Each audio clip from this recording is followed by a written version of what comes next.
Welcome to the listening field.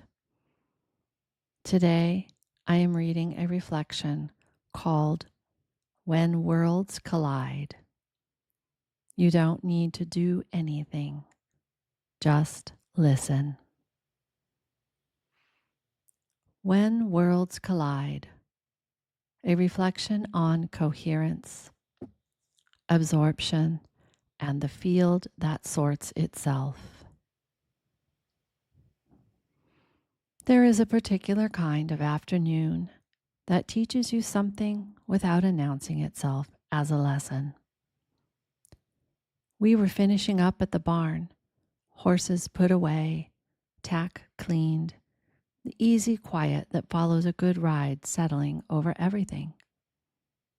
And then a flatbed pulled up. What arrived wasn't just a truck. It was a world, complete with its own internal logic, its own patterns, its own way of moving through space.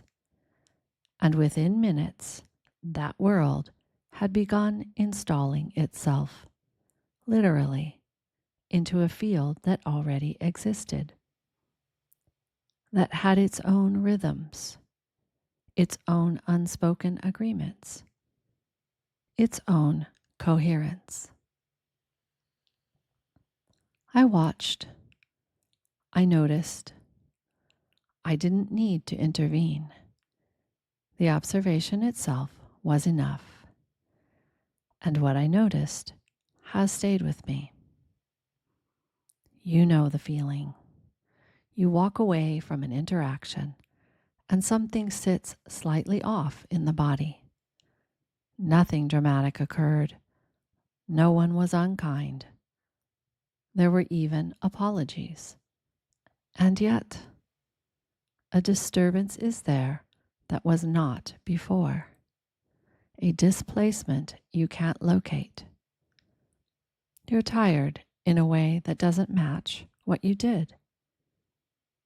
You absorbed something, and because it had no name, you could not set it down. This is what happens when worlds collide.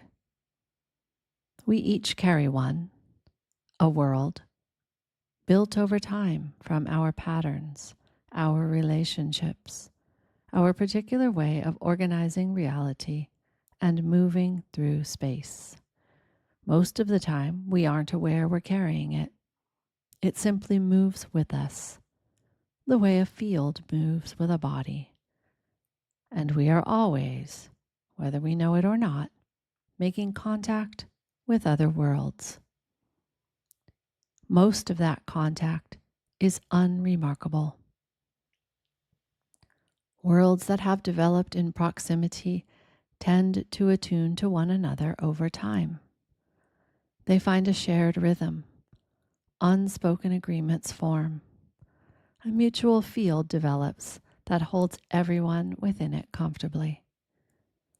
But sometimes a world arrives that has not attuned, that does not pause at the threshold to feel what's already there, that moves straight into the existing field and begins, not out of malice, but out of simple unawareness, installing itself. And the field feels it, even when no one can name it, even when everything on the surface appears perfectly pleasant. Here is what happens in that contact. The field absorbs, almost automatically, because we have been taught, not in words, but in 10,000 small moments, that when something arrives, we receive it.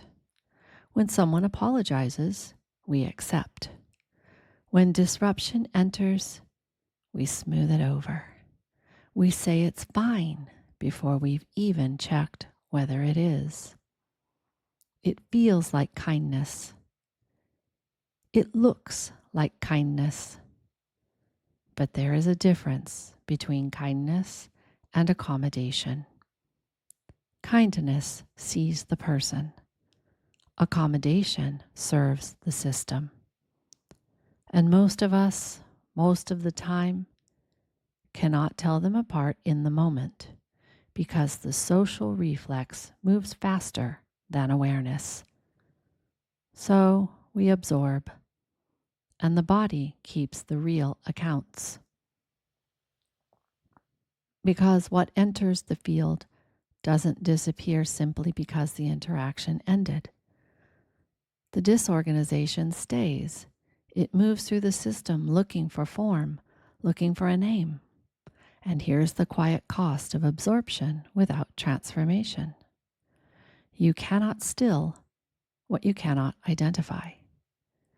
The disturbance accumulates, not dramatically, quietly, in the unnamed tiredness after certain interactions, in the vague sense of displacement that has no visible cause, in the feeling of having given something you did not agree to give. The field has been moved without its consent, and it does not know how to account for it. So, what is the alternative? Not defensiveness, not walls, not the aggressive protection of a world that has decided nothing gets in. Something quieter than that and stronger. Coherence. The word circulates now in spiritual spaces, in wellness conversations, in the language of those seeking something more solid to stand on. And most people feel they understand it. They nod when they hear it. But do they know it in their body? Do they know what it feels like to stand next to someone who has it? That particular quality, not of hardness, but of settledness, of a person who is fully themselves and makes no apology for it, whose presence somehow asks, without asking, that your field become more organized simply by being near them.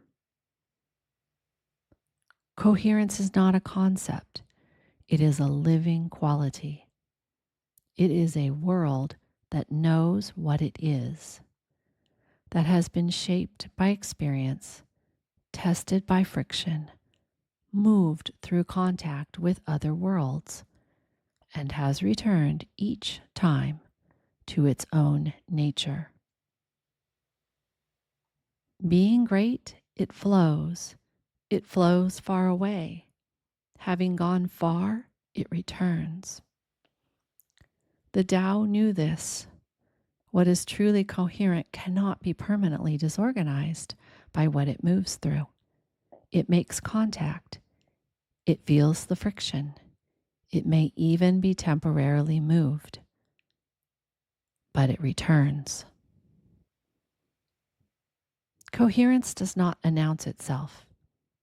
It doesn't arrive explaining what it is or asking to be recognized. It doesn't defend its borders or perform its steadiness for an audience. It carries no need to convince you of anything. It simply is. And this is what makes it so unfamiliar. We live in a world that has confused coherence with rigidity, that mistakes boundaries for walls, that thinks remaining yourself in the presence of a disorganizing force requires effort, assertion, the active pushing away of what does not belong. But true coherence does not push. It doesn't need to. When a world that has not attuned enters a coherent field, something happens that requires no action, no confrontation, no smoothing over. The coherent field simply continues being what it is. And in that continuity, in that quiet, undefended remaining, the disorganizing force finds nowhere to install itself. Not because the door was locked, but because there was no circuit to complete. The apology lands on nothing. The advance finds no accommodation. The system that relies on other systems not noticing it is noticed clearly, without drama, without judgment. And the one who notices doesn't announce what they've seen. They simply don't complete the circuit. That is coherence in action. Not a wall, not a weapon. A world that knows what it is, has been tested, and remains. Coherence is fully itself. It knows what it is. It does not dissolve. It does not chase, does not convince, does not apologize for itself. It has been tested. It simply remains and offers the only conditions under which something real can happen. The field around it sorts itself naturally. Resonance like water, gathering or leaving, filling the gap or leaving it empty. You have felt coherence, even if you didn't have a name for it. You have stood next to someone who had it and felt yourself, without knowing why, become more still, more yourself, as if something in you recognized something in them and quietly reorganized around that recognition. And you have felt its absence in the accumulated tiredness, in the unnamed thing you carried home from an interaction that looked perfectly fine on the surface, in the low, persistent sense that somewhere in the exchange you moved away from yourself. This is not abstract. This is the body keeping its real accounts. Coherence is not a destination.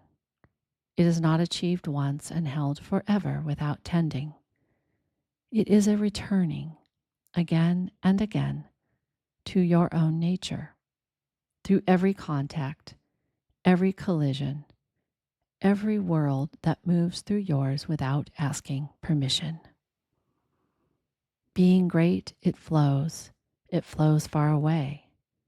Having gone far, it returns to its nature. This is the invitation, not to harden, not to close, to know yourself so completely that the field around you sorts itself naturally, that what is seeking coherence finds it in your presence, and what cannot tolerate it finds its own way home.